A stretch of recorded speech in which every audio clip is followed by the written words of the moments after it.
Olá, eu sou a professora Tereza Raquel, pesquisadora e musicoterapeuta da Universidade Federal de Goiás.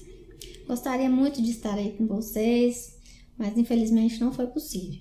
Toda a minha fala será em português, com os slides em inglês e com a legenda em inglês para que todos possam acompanhar. Vamos lá? Eu vou falar especificamente do paciente com doença de Alzheimer, que é encaminhado para o tratamento musicoterapêutico.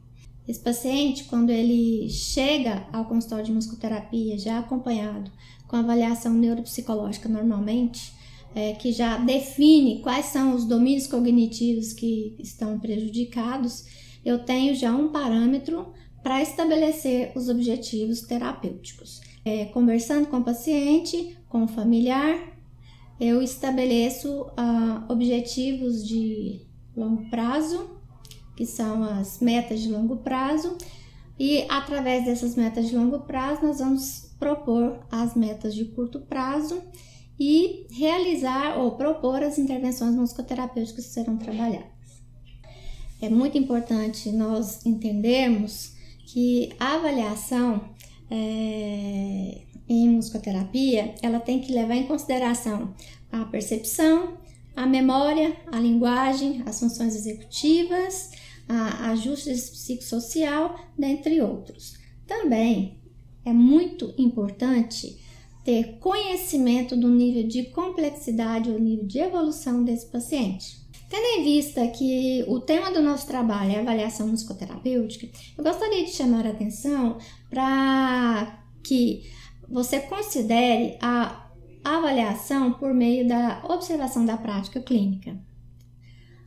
Isso porque a doença é uma doença progressiva, de baixa estabilidade, e é importante que você acompanhe continuamente esse paciente e que o parâmetro utilizado para todas as avaliações seja o próprio paciente. Então, os domínios cognitivos normalmente prejudicados na doença de Alzheimer são a memória, funções executivas, orientação espacial e temporal, processamento visual e prejuízo da linguagem. Então, são esses domínios que nós vamos estar atentos na hora da avaliação e na hora de propor estratégias para esse tratamento. Normalmente, na minha prática clínica, num primeiro momento, quando eu recebo o paciente, eu tento compreender quais são as expectativas que acompanham o próprio paciente, se ele está em fase inicial, expectativas que o familiar tem em relação ao tratamento e do próprio cuidador. Isso é muito importante porque eles dão um direcionamento nesse tratamento, inclusive na avaliação que você vai fazer. Depois que você estabelece esse contato, esse primeiro contato, você passa então a estabelecer, estudar o caso, estabelecer os objetivos de longo prazo, as metas de longo prazo e as metas de curto prazo. Acompanha também o tratamento e é muito importante que você trabalhe com as orientações aos familiares, que nós chamamos de psicoeducação ao familiar e ao cuidador. E dentro desse tratamento, nós trabalhamos com estratégias compensatórias e todo esse processo, desde o primeiro encontro até a alta, nós fazemos avaliações contínuas utilizando as próprias intervenções musicoterapêuticas para essas avaliações. Eu trouxe aqui para vocês o instrumento que normalmente eu utilizo. Eu aproveito a avaliação neuropsicológica, vejo quais são os domínios cognitivos que estão prejudicados e estabeleço alguns pontos importantes para acompanhamento desse paciente. Então, esse gráfico que vocês vão visualizar aí na tela, ele tem os domínios da orientação, temporal e espacial, atenção, linguagem, memória e funções cognitivas. Isso por dia, vocês podem observar que eu vou trabalhar com as estratégias musicoterapêuticas definidas para aquela função cognitiva, a data, e se ele evolui bem, ele segue, e se não evolui, ele repete. No outro dia nós vamos repetir a mesma estratégia, trabalhando o mesmo domínio, a mesma função cognitiva. Normalmente esses pacientes com demência, eles são atendidos 2 vezes por semana. Então, eu tenho um programa e uma avaliação para cada dia, para cada sessão que ele vai da semana. Então, é muito importante porque aqui você tem um mapa e você cria, através das suas avaliações contínuas, você tem uma visualização desse processo como um todo. Quando se fala em avaliação musicoterapêutica, os instrumentos que nós temos disponíveis, normalmente eles têm para você preencher a avaliação de resultados não musicais, como os que eu estou mostrando aqui nesse quadro aqui que eu fiz, que eu utilizo na minha prática clínica. Esses parâmetros não musicais, eles são muito semelhantes entre todas as escalas, mas o que nós utilizamos musicalmente para fazer esse tipo de avaliação? O que nós utilizamos como recursos musicais para fazer essa avaliação desse processo musicoterapêutico? Esse é o grande X da questão. Então, independe, se eu estou usando uma escala já validada ou o que eu utilizo especificamente para cada paciente, independe, porque no final nós estamos avaliando funções ou respostas não musicais. No meu caso aqui, da reabilitação cognitiva, tem a orientação, a atenção, a memória, as funções executivas, as praxias, gnosias. Então, são as respostas não musicais que eu pretendo verificar, porque são com essas respostas que eu tenho ganhos funcionais no dia a dia desse paciente.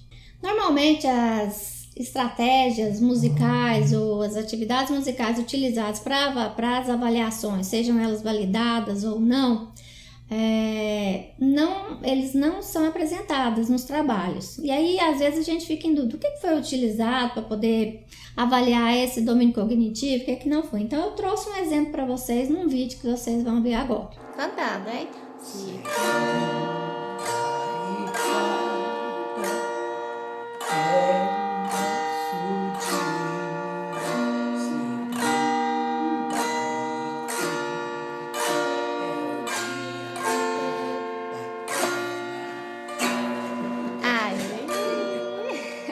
Como vocês puderam observar, essa atividade musical, ela teve o objetivo de trabalhar vários domínios cognitivos. Mas nós estamos falando de avaliação. E como é que fica essa avaliação? Então, eu tenho um aprendizado de uma nova informação que, se ele for lembrado na próxima sessão, é um ganho que eu tive, porque a doença ela tem perda de memória recente. Se ela consegue memorizar a sequência dos dias da semana e lembrar que na segunda e na quarta são os dias que ela vem para terapia, já é um ganho de memória e orientação temporal comparando com os dias da semana dos 7 dias. Um outro recurso que eu tenho utilizado bastante com muito sucesso são os recursos tecnológicos através de instrumentos digitais. Eu uso aplicativos que vem instrumento. Vocês podem ver no vídeo aí uma paciente usando um piano.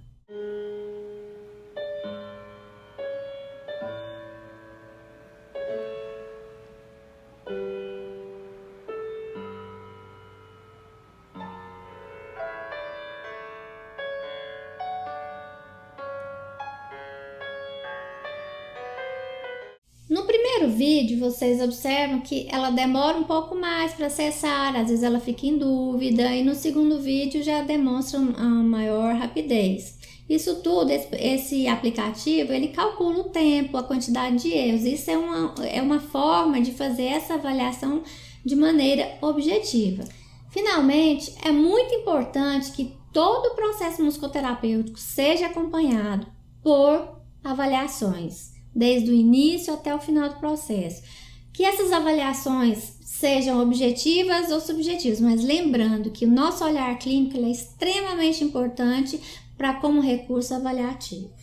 E também o uso de tecnologias que tem nos ajudado bastante. Espero ter trazido algumas contribuições e mais uma vez agradeço a oportunidade de estar aqui e desejo a todos um bom congresso.